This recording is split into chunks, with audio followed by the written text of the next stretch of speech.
हे दोस्तों, आप सब लोगों को ये तो पता ही होगा कि इलॉन मस्क एक बहुत बड़े बिलियनर है, पूरे वर्ल्ड के वन ऑफ द रिचेस्ट इंसान है, एक बहुत ही सक्सेसफुल एंटरप्रेन्योर है, टेस्ला और स्पेसएक्स के सीईओ भी है। बट क्या आपको ये पता है कि इलॉन मस्क एक सेल्फ थॉट साइंटिस्ट भी है? इनफैक्ट कई बार जब लोग इलॉन मस्क से पूछते हैं कि स्पेसएक्स का चीफ इंजीनियर कौन है, तो इलॉन मस्क कहते हैं कि वो खुद ही चीफ इंजीनियर है। ना कई लोग इस चीज पे यकीन नहीं करते। क्यों? अरे कैसे हो सकता है? बिकॉज उनके पास कोई इंजीनियरिंग डिग्री नहीं है। रॉकेट साइंस से रिलेटेड चीजें तो कोई पीएचडी वाला, कोई बड़ी डिग्री वाला इंसान ही कर सकता है ना? उन्हें ऐसा लगता है, जिसने कई सालों तक पढ़ाई करी हो, डिग्री ली हो। बट सच तो यह है कि इलॉन मस्क ने अपनी एक्स्ट्रा ऑर्डिनरी लर्निंग कैपेबिलिटी का यूज करके बिना किसी फैंसी बड़ी डिग्री के ये सब करके दिखाया है। और ऐसा वो कर पाया है बिकॉज वो कुछ यूनिक लर्निंग टेक्निक्स का यूज करते हैं, जिसे अगर आप भी यूज करोगे तो आप अपनी लर्निंग कैपेबिलिटी को बहुत ज्यादा इंक्रीज कर सकते हो। इसलिए आज मैं आपके साथ इलॉन मस्क के ही 5 ऐसे रूल शेयर करने वाला हूं जो किसी भी चीज को सीखने के लिए वो यूज करते हैं जो आपको भी करनी चाहिए। प्लस जैसा कि शायद आपको पता होगा कि कुछ हफ्ते पहले मैंने आईएनडी मनी के साथ मिलके एप्पल, अमेजॉन, गूगल के कुछ फ्री शेयर्स आप लोगों में बांटे थे।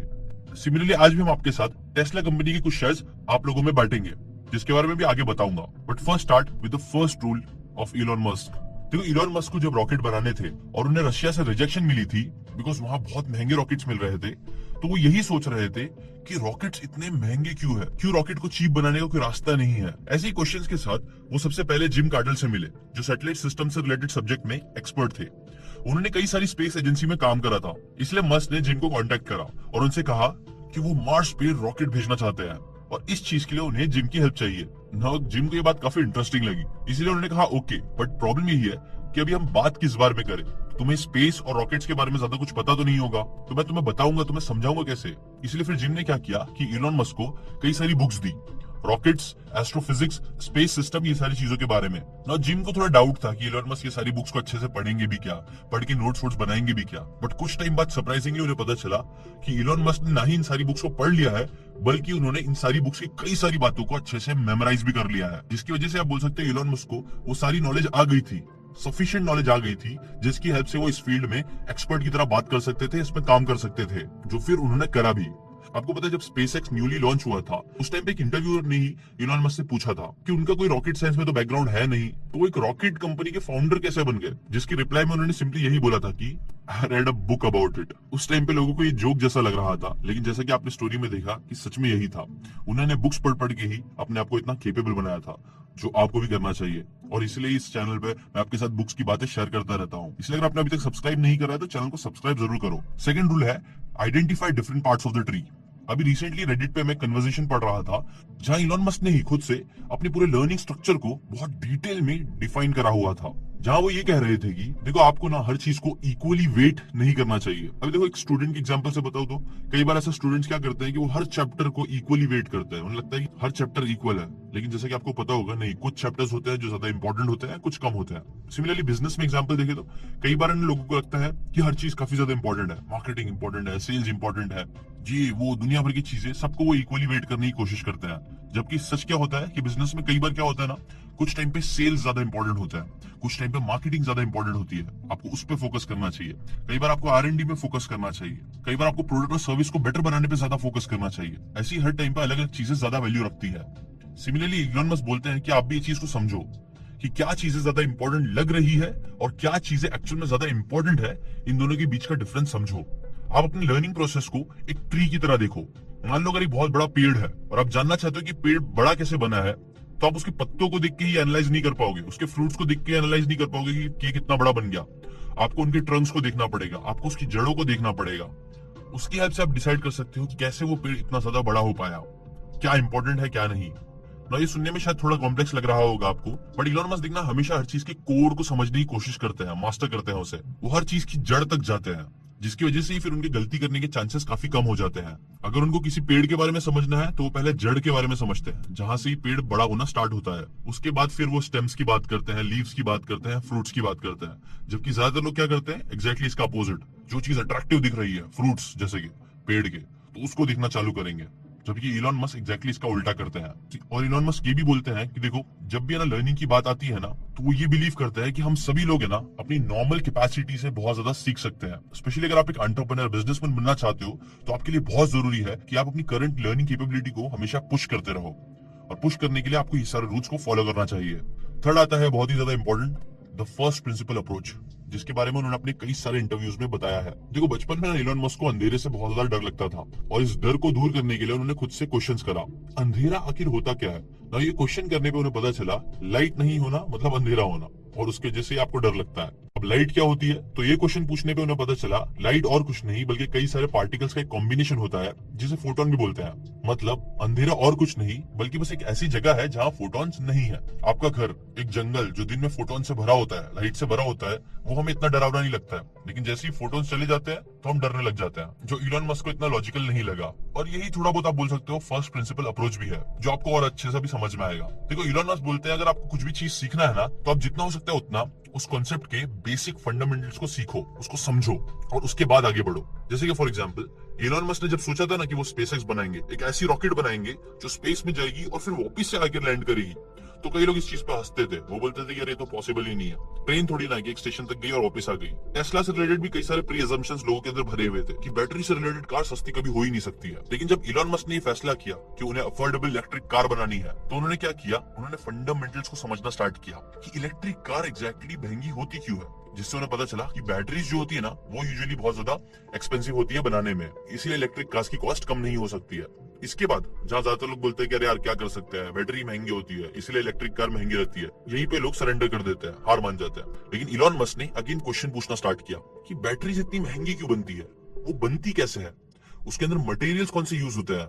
जहां उन्हें पता चला फिर कोबाल्ट, निकल, एल्यूमिनियम, कुछ पॉलीमर्स और एक स्टील का कैन चाहिए, ऐसी टाइप की चीजें चाहिए बनाने के लिए। ये पता चलने के बाद उन्होंने क्वेश्चन करा कि ये सारे मटेरियल्स आते कहां से हैं, इनमें से सबसे चीप कौन सा है, और अगर मैं लंदन मेटल एक्सचेंज में ये सारे मटेरियल्स को खरीदूंगा तो मुझे कितने का पड़ेगा, यूएसए के बजाय या कहीं और के बजाय। अच्छा अगर मैं ये सारी चीजें यूज करूंगा तो $80 पर किलोवाट आवर ये टाइप की बैटरी बन पाएगी। ओके ना, ये और सस्ता कैसे किया जा सकता है। ऐसे ही वो एक एक लेयर के अंदर जाते जाते फंडामेंटल्स तक पहुंचे, जिसकी वजह से आप बोल सकते हो वो एट द एंड ऐसी कार बना पाए जो चीप हो पाई, और धीरे धीरे चीप और हो रही है, जिसने टेस्ला को और उन्हें बहुत ज्यादा सक्सेसफुल बनाया। देखो इलॉन मस्क की जो सक्सेस स्टोरी है वो तो काफी इंस्पायरिंग है ही। आपको पता ही है कि टेस्ला कितनी अच्छे से ग्रो हो रही है, कितना वो इलॉन मस्क को और उनके इन्वेस्टर्स को अमीर बना रही है। आप देखो ऐसे ही देखना, आप जो अमेरिकन एंटरप्रेन्योर्स होते हैं ना, वो लोग हमेशा जो कंपनीज क्रिएट करते हैं वो ऐसे प्रोडक्ट बनाती है जो फिर वो ग्लोबली लोगों को टारगेट करती है। जैसे कि फॉर एग्जाम्पल आप भी देखो, ये वीडियो आप कहाँ देख रहे हो, यूट्यूब पे।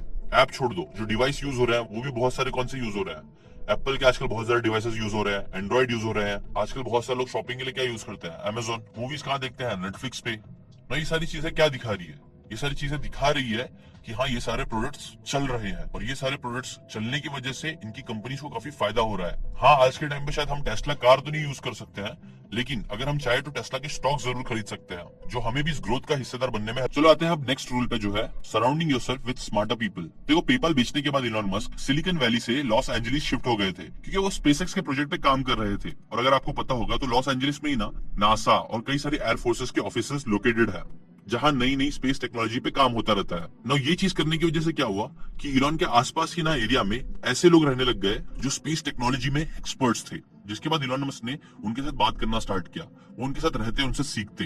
इनफैक्ट लॉस एंजलिस आने के बाद इलॉन मस्क ने ना जो सबसे पहला काम करा था वो था कि उन्होंने मार्स सोसाइटी ज्वाइन करी, जहां वो कई सारे साइंटिस्ट से मिले जो मार्स पे एक्सपेरिमेंट्स कर रहे थे। और पता है आपको, उनमें से कई सारे साइंटिस्ट आज स्पेसएक्स में काम भी कर रहे हैं। सिमिलरली अगर आप भी कोई चीज सीखना चाहते हो ना, किसी भी नई नॉलेज को अपने ब्रेन में डालना चाहते हो, तो आप पहले ये चीज याद रखो कि आपका ब्रेन है ना एक खाली बॉटल की तरह है। आप उसको उसकी तरह ही देखो, जिसे आपको उस पर्टिकुलर नॉलेज से फिल करना है ना। आप वो चीज फिल कैसे कर सकते हो, ऑब्वियसली जैसा मैंने बताया, आप बुक्स का यूज कर सकते हो, आप दूसरे एक्सपर्ट से बात कर सकते हो जो उस फील्ड में एक्सपर्ट है, आप अपनी खाली बॉटल को भर सकते हो, उसका यूज कर सकते हो। और इलॉन ने भी यही किया। इससे रिलेटेड एक इंटरेस्टिंग सी स्टोरी भी है। स्पेसएक्स का एक एम्प्लॉय था, इलॉन मस्क उनके पास गया और उनसे पूछने लगे कि वो आज क्या कर रहे हैं ना। वो एम्प्लॉय जो था ना, वो तो पहले डर गया, लगता है इलॉन मस्क मुझसे ना मेरी क्लास लेने वाले हैं अभी, कि मैं काम बराबर कर रहा हूँ कि नहीं। इलॉन मस्क ने उनसे पूछा कि तुम क्या काम कर रहे हो, तो उन्होंने बोला कि मैं एक प्रॉब्लम आ गई है उसको फिक्स कर रहा हूँ। तो उन्होंने पूछा कि क्या प्रॉब्लम। तो ये जब वो कर रहे थे तो वो एम्प्लॉय को लगा कि यार ये ना सिर्फ मुझसे पता लगाना चाहते हैं कि मैं सच में काम कर रहा हूँ कि नहीं। लेकिन जैसे जैसे उस एम्प्लॉय ने ना एक्सप्लेन करना स्टार्ट किया ना, वैसे वैसे उसे समझ में आने लग गया इलॉन मस्क है ना उनकी क्लास लेने के लिए उनसे बात नहीं कर रहे थे, बल्कि वो उनसे सीखने की कोशिश कर रहे थे कि एग्जैक्टली उस इंसान को क्या क्या चीजें पता है जो उनको नहीं पता है। वो उस एम्प्लॉय का टेस्ट नहीं ले रहे थे, बल्कि वो तो उनसे सीख रहे थे। और ये एटीट्यूड कमाल का है, जो आपके अंदर भी होना चाहिए अगर आप कुछ सीखना चाहते हो तो। नेक्स्ट रूल, लास्ट रूल है कनेक्शंस पावर योर लर्निंग। देखो इलोन मस्क का एक रियल सीक्रेट यही है कि वो कैसे हर चीज को उसके कोर तक स्टडी कर लेते हैं, उसके बारे में सब कुछ सीख लेते हैं। देखो इलोन मस्क से पहले भी दुनिया में कई सारे जीनियस रह चुके हैं, बल्कि अभी भी ऐसे बहुत सारे लोग हैं जिन्हें एक सर्टेन टॉपिक के बारे में इलोन मस्क से काफी ज्यादा नॉलेज होगी। बट इलोन मस्क का रियल सीक्रेट देखो यही है कि वो कैसे अपनी सारी नॉलेज को आपस में कनेक्ट करते हैं। इलोन कहते हैं कि you can't remember what you can't connect. वो चीजों को ना कनेक्ट कर पाते हैं, जिसकी वजह से आप बोल सकते हो कि वो इतने डिफरेंट डिफरेंट सेक्टर्स में भी अच्छे से काम कर पा रहे हैं। और ये तभी हो पाता है जब आप किसी कॉन्सेप्ट को ना एकदम डीप में अच्छे से समझ लेते हो, डीप नॉलेज ले लेते हो उस कॉन्सेप्ट के बारे में, उस कॉन्सेप्ट का एक रूट बिछा देते हो जिसके ऊपर फिर कई सारे पेड़ लगाए जा सकते हैं। इलोन मस्क यूजुअली क्या करते हैं कि वो एक कंपनी की जो भी बात को सीखते हैं ना, जो उनको लगता है सही है, फिर उसी बात को वो अपनी दूसरी कंपनीज में भी अप्लाई करते हैं। मतलब वो एक ही रूट से आप बोल सकते हो कई सारे अलग अलग पेड़ को जन्म दे रहे हैं, जो काफी चीज इंटरेस्टिंग और कमाल की है। मान लो एक आदमी है जिसने 100 बुक्स रीड करी है, ठीक है, लेकिन सच तो ये कि 100 बुक रीड करने के बाद ही उसे बस कुछ प्रिंसिपल्स याद होते हैं, जो वो याद कर लेता है, लेकिन उस चीज को वो अप्लाई नहीं करता। वही समझो एक और आदमी है जिसने बस एक बुक पढ़ी है, लेकिन वो एक बुक के सारे कॉन्सेप्ट्स को अपनी लाइफ में अप्लाई कर रहा है। ना जो पहला आदमी है वो बिलो एवरेज है, जो दूसरा आदमी है ना वो एवरेज से थोड़ा ऊपर जा सकता है।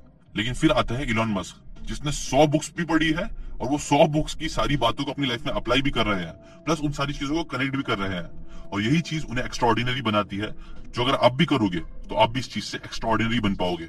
जो भी चीज सीखते हो उसे अप्लाई करना स्टार्ट करो, बस किसी एक फील्ड में नहीं बल्कि अलग अलग फील्ड में भी ट्राई करने की कोशिश करो। ये कई सारे जीनियसेस में देखा जाता है। आपको पता होगा स्टीव जॉब्स, बिल गेट्स के बारे में भी, कि कैसे उन्होंने कैलीग्राफी सीखी थी और उसको फिर उन्होंने अपनी टेक्नोलॉजी में भी यूज किया। कैसे स्टीव जॉब्स ने स्टोरी टेलिंग का यूज किया था अपनी मार्केटिंग करने में, अलग अलग फील्ड की अलग अलग चीजों में अप्लाई करते थे, और इससे आप बोल सकते हो एक अच्छा सा गार्डन क्रिएट होता था। ज्यादातर लोग क्या गलती करते हैं कि वो लोग किसी एक फील्ड में सिर्फ स्टिक रहते हैं, एक ही चीज सीखते रहते हैं बार बार, और इसी चीज को फिर अप्लाई करते हैं और बस उन्हें लगता है कि वो बहुत नॉलेजेबल है।